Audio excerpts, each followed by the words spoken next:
রাজদা আর শিল্পাদির বিয়েটা নিয়ে আমরা অনেকদিন ধরে এক্সাইটেড ছিলাম যে কবে ওদের বিয়েটা হবে, আমরা একটু ছুটিয়ে মজা করবো। আর ওদের বিয়েটা তো আপনাদের দেখিয়েছি, আজকে যাচ্ছি ওদের রিসেপশন। আমি পরেছিলাম আমার বিয়ের বেনারসিটা, আর দিদি পরেছিল আমার বৌভাতের বেনারসিটা। আমি সেজে গুজে ঘুরে ঘুরে বেড়াচ্ছি, আর দিদির এখনও সাজা হয় না। মানে দিদি তো একেই সুন্দর, আরও সেজে গুজে সুন্দর হতে চায়, মানে মন আর ভরে না।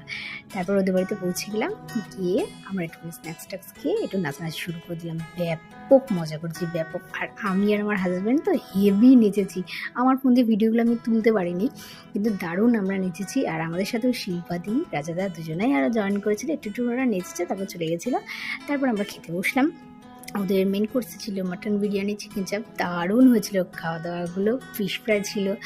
তারপরে খেয়ে দিয়ে নিয়ে আবার ওদের সাথে একটুখানি গল্প করলাম করে আমি আর আমার হাজব্যান্ড টোনাটুনি নায়ক নায়িকার মতো পোজ দিতে দিতে হেঁটে হেঁটে চলে এলাম বাড়ি। আর ওদের জন্য অনেক শুভকামনা রইল।